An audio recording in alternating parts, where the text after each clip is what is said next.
নবী সাল্লাল্লাহু আলাইহি ওয়াসাল্লাম এই সওমটাকে রেখেছেন, মুহররম মাসের এই 10 তারিখের সওমটা, এবং তিনি বলেছেন যে আমি আশা করি এই সওম রাখার ফলে 1 বছরের গুনাহ আল্লাহ পাক মাফ করে দিবেন।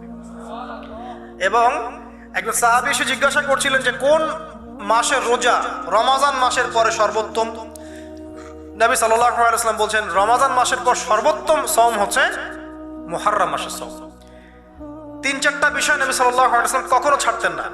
ফজরের আগে 2 রাকাত সুন্নাত, মাসের 3 দিন রোজা রাখা আইয়ামে বীজের, তারপরে আপনার আরাফার সওম, এবং এই যে মুহররম মাসের সওম। এই সওমগুলো নবী সাল্লাল্লাহু আলাইহি ওয়াসাল্লাম কখনো ছাড়তেন না। আরও এসেছে একটা বর্ণনা, আমি এটা পেয়েছি ফয়জুল কালামের মধ্যে, যে আশুরার সওম রাখার পাশাপাশি ওই দিন যদি আপনি পরিবার বর্গের উপর খরচ করেন, ইনশাআল্লাহ আপনাকে সারা বছর আল্লাহর পক্ষ থেকে রিজিকের প্রশস্ততা দেওয়া হয় ইনশাআল্লাহ।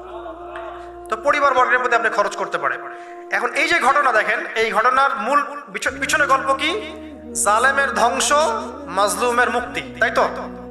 জালেমের ধ্বংস, মাজলুমের মুক্তি, এটাকে স্মরণীয় করে রাখার জন্য আল্লাহ রাব্বুল আলামিন এই আশুরার সওমটাকে রেখেছেন।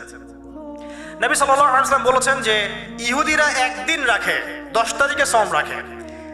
আমি যদি বেঁচে থাকি ইনশাআল্লাহ আগামী বছর 9 তারিখ বা তার পরে, একদিন আগে বা একদিন পরে আমি সওম রাখবো। কোনো বর্ণনা এসেছে একদিন আগে 9 তারিখে সওম রাখবো। তো আমরা 2টো রাখার চেষ্টা করবো। কয়টা? 2টো, হয় 9-10 অথবা 10-11 ইনশাআল্লাহ। আশা করো যে 1 বছরের গুনাহ আল্লাহ পাক মাফ করে দেবেন ইনশাআল্লাহু তাআলা।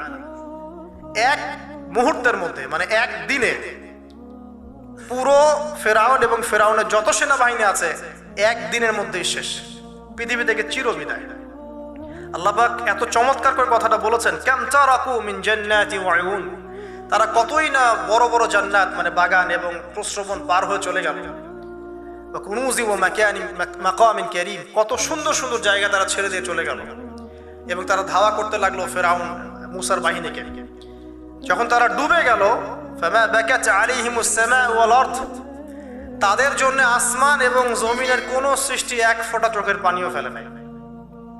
এটা আপনি সূরা দুখানের মধ্যে পাবেন, আরো বিস্তারিত আছে। তো এই যে ঘটনাটা ঘটেছে, এই ঘটনাটা ঘটেছে মুহররম মাসের 10 তারিখে। কয় তারিখে? এই হচ্ছে সেই ঘটনা যার স্মরণে আমরা মুহররম মাসের 10 তারিখে সওম রাখি। কথা কি বুঝতে পারছেন? এটাই সেই ঘটনা, যেই ঘটনার ফলশ্রুতিতে এটাকে স্মরণীয় করে রাখতে আল্লাহ পাক কিয়ামত পর্যন্ত এই আশুরার সওমটাকে রেখে দিয়েছে। এটা ইহুদিরাও রেখেছে, ইসলাম আসার পূর্বে, মানে নবী সাল্লাল্লাহু আলাইহি ওয়াসাল্লামের শরীয়ত আসার পূর্বেও আগের জাতিরাও এটাকে রেখেছিল।